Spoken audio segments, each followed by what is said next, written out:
This is Ruby's Small Kitchen again. Today, magluluto po ako ng paksiw na bangus.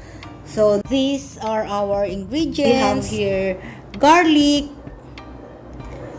and ginger, onion, and this is our vinegar, water, and of course we have here bittermelon or ampalaya, and we have here eggplant and ground black pepper, fish sauce, and I'm gonna add some or a bit amount of cooking oil, and this is our bangus or milkfish. As you can see, it's already cleaned and scaled, and I wash it already.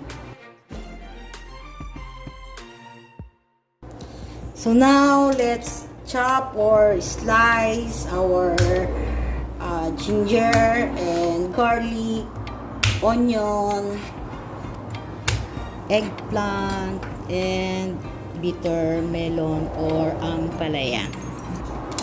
So now I peel off the ginger and just slice this like this.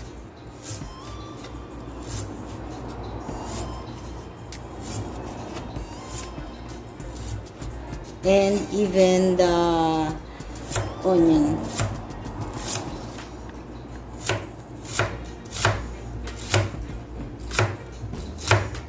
And put it on our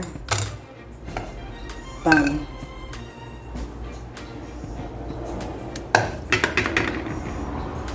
Now I'm gonna slice our ampalaya.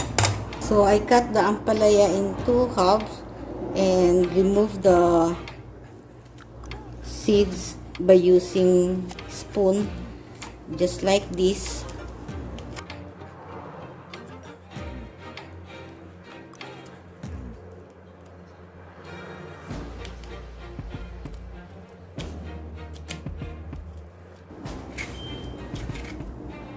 There. And slice it.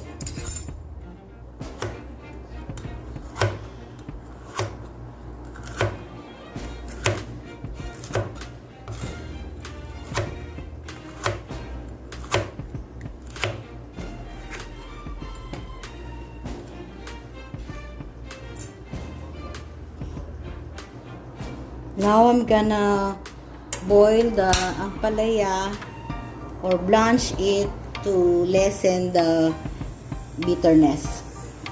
While blanching our ampalaya, let's cut our eggplant and soak in the water so that the meat of the eggplant will not get dark.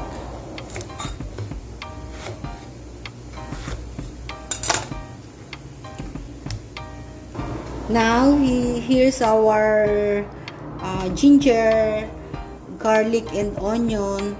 I put it on a pot, or you can even use a pan. So what I'm going to do is I'm gonna mix the vinegar, add the water, fish sauce,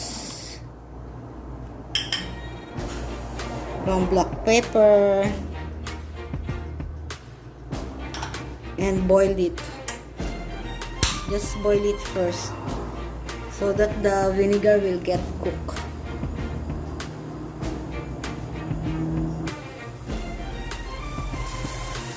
So from this point, as you can see, the water is boiling. Now we can put our eggplant. I just put a bit amount of water because eggplant is contains water.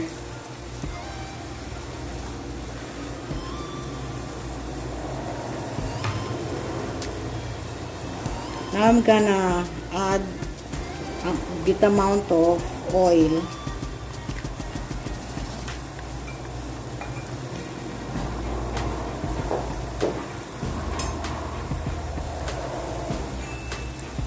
And our fish. I'm gonna add our fish.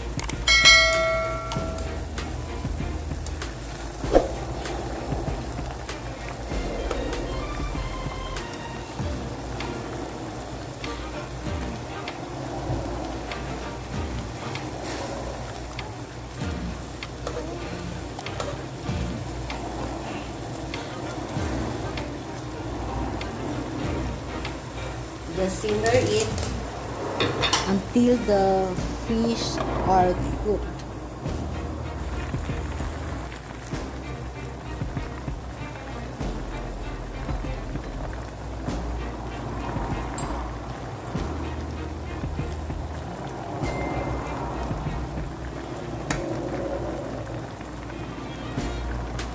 Taste it.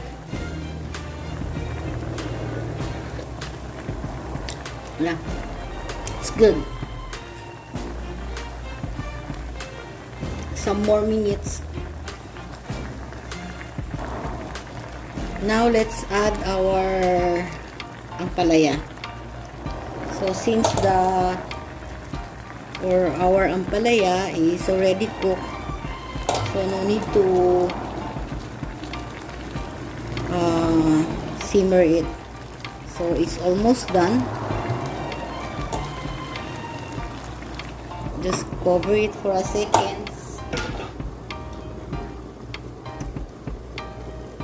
And you can add long green pepper.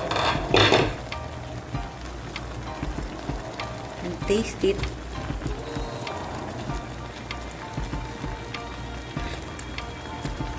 Yummy.